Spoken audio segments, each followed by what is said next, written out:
The gentleman from Texas, Mr. Paul, is recognized. Thank you, Mr. Chairman.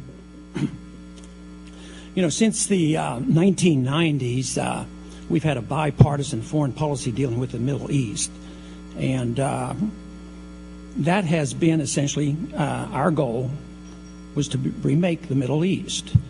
And quite frankly, I don't think it has gone very well. And I think it has served our interests badly and actually has motivated countries like Iran to get nuclear weapons. And I don't want, Iran to get a nuclear weapon. I don't want them to have a nuclear weapon, but I think our approach is entirely wrong. Since the 1990s, and especially in this decade, we've spent over $1 trillion over in the Middle East using force to impose our will in that region.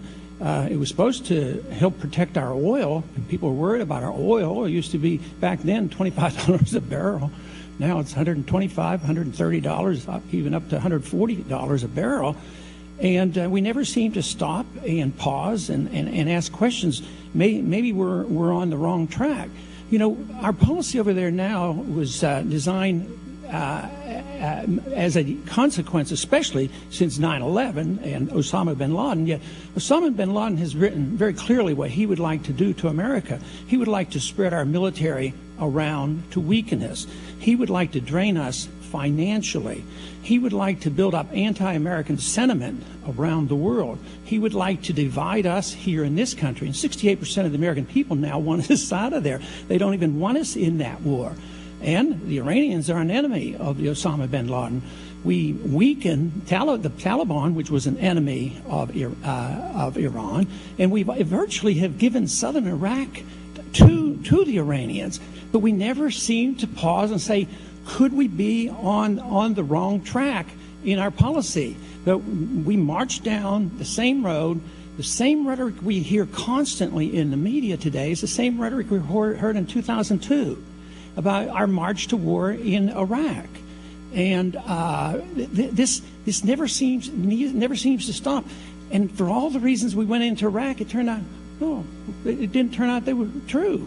It was all on false assumptions. And here we are talking about all these threats and intimidations. And if you talk about diplomacy, it talks about surrendering.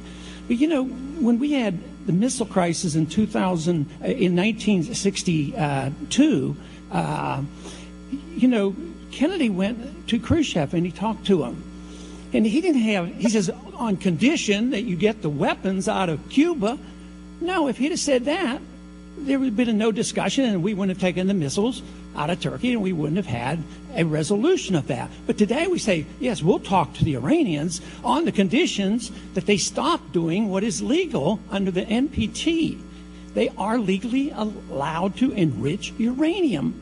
And yet we say, we will only talk to you under these particular conditions. We need to put what we're talking about with Iran into certain perspective.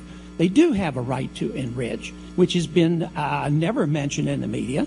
There's never been proof they have violated any IAEA resolutions, have not been found to be in violations. In the last year, there were 9 unannounced examinations in Iran, and they were not found in violation. And there's no evidence, according to our CIA, that they have been working actually on a weapon. Does this mean that they might not want to? No, it doesn't mean that. It just means that there's no evidence. And here, we are so determined, it almost looks like we're obsessed with this, that we're willing to risk World War III in order to prove that maybe someday the Iranians might want or seek a missile. They're surrounded by nuclear missiles and weapons. The United States is there, Israel's there, the Soviets are there, the Pakistanis are there, the Chinese are there, and the Indians are there. They haven't invaded a neighboring country, and yet their thought means that we have to close them down. Would the gentleman yield for just one comment? Not at this point. This means that we are marching on to the next adventure, which we can't afford, which is foolhardy, doesn't make any sense, no more sense than the invasion of Iraq, and we are suffering the consequences. We need to take a breath and say, you know, why can't we talk to somebody who doesn't even happen? Recently, there was a dissertation that said the reason we must attack them now is because they're so weak. Is that the reason we as Americans must attack a nation?